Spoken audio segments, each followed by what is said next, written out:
이번에 얘기해볼 주제는 나는 외로움을 어떻게 해소하는가. 우선 저는 사람이라면 그 외로움이라고 하는 거는 기본적으로 가지고 있다고 생각해요. 외로운 상태가 기본이라면 그걸 이제 해소하려고 어떤 활동이나 관계를 맺으면서 이제 살아간다고 보는 거죠. 이 주제를 준비하면서 외로움에 대해서 좀 찾아봤는데 철학적으로나 심리적으로 여러 관점이나 이론들이 좀 많더라고요. 근데 이제 사람마다 외로움을 느끼는 포인트가 다르다 보니까 저도 와닿는 것도 있었고 그렇지 않은 것도 있었어요. 그래서 보면서 제가 가진 어떤 외로움은 크게 두 가지였던 것 같은데 그게 어떤 외로움인지 어떻게 해소하고 있는지를 얘기해 볼게요. 우선 첫 번째로 사람이나 관계에 대한 외로움이 있었어요. 이게 사실 누구나 가지고 있을 법한 근본적인 일반적인 외로움인 것 같은데 저를 아는 사람들은 의외라고 생각할 수도 있을 것 같아요. 왜냐면 우선 저는 먼저 남한테 연락을 하거나 단톡방에서도 먼저 톡을 보내는 경우가 거의 없거든요. 남들이 보기에는 혼자서도 잘 지내는 사람처럼 보고 독립심이 좀 강해 보이는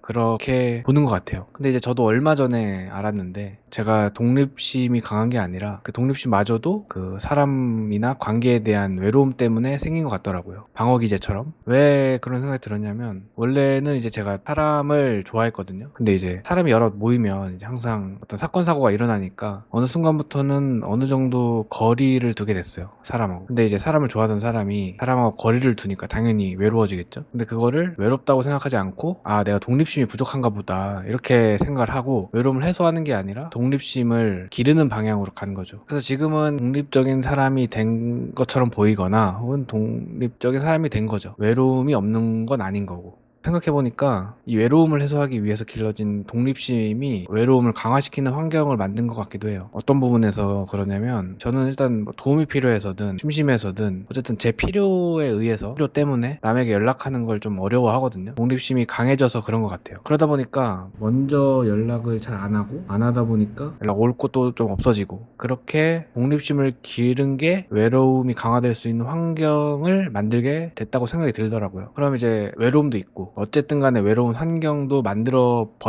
만들어졌는데 어떻게 해소하느냐? 그것도 생각해보니까 사실 해소하는 것 같진 않아요. 해소를 못하는 것 같아요. 대신에 어떤 방어기제로 독립심을 만들게 됐으니까 그 외로움을 고독으로 전환시킬 수 있는 것 같아요. 무의식적으로. 그래서 외로움이 느껴질 법하면 제가 할 수 있는 것들을 더 찾아서 하고 그렇게 되는 것 같아요. 뭐 이게 안타깝게 볼 것도 없는 것 같고 그렇다고 뭐 의지가 대단하다라고 볼 것도 없을 것 같고 방법이 그런 사람이 되어버린 것 같더라고요. 근데 이제 아무리 그런 활동으로 대체를 한다고 해도 사람이나 관계에 대한 외로움이 완벽히 대체될 수는 없잖아요. 그래서 정말 가끔 무슨 활동을 해도 몰입이 안 되는 경우가 있는 것 같아요. 공허함이 느껴진다거나. 근데 그럴 때면 저도 누군가한테 연락을 하는 것 같거든요. 근데 제가 사소하게라도 먼저 연락을 한다는 것 자체가 그 사람을 그만큼 편하게 느끼고 그만큼 믿는다거나 좋아한다거나 그런 식의 어떤 큰 의미가 있는 거거든요. 그래서 한다고 해도 사실 아무한테나 자주는 못하고 해봐야 진짜 1년에 한 10번 정도? 그 정도 연락을 먼저 하는 것 같아요. 사적으로. 두 번째로 갖고 있는 외로움은 자의식으로 인한 외로움이 있는 것 같아요. 제가 가진 태도 중에 저를 가장 잘 표현하는 단어,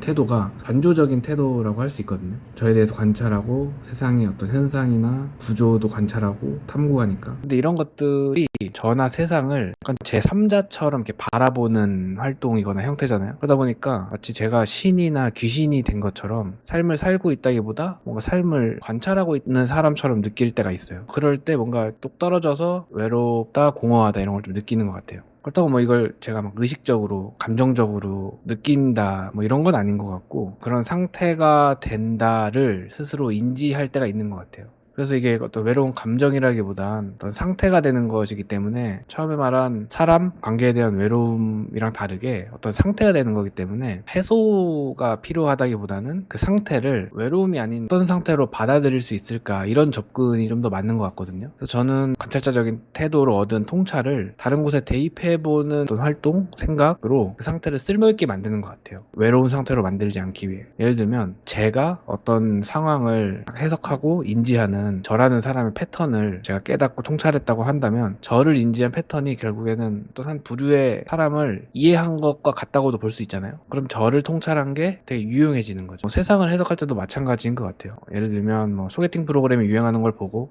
인간은 사랑이라는 결핍에서 완전히 벗어날 수 없고 그 대체품은 계속 나올 것이다, 이런 생각을 한 적이 있는데, 어떻게 보면 이 통찰이 어떤 콘텐츠가 유행하는지, 사람들이 어떤 감정을 대체하고 싶어 하는지, 그런 것들을 이해하게 되는 근거가 되니까 또 유용해지는 거죠.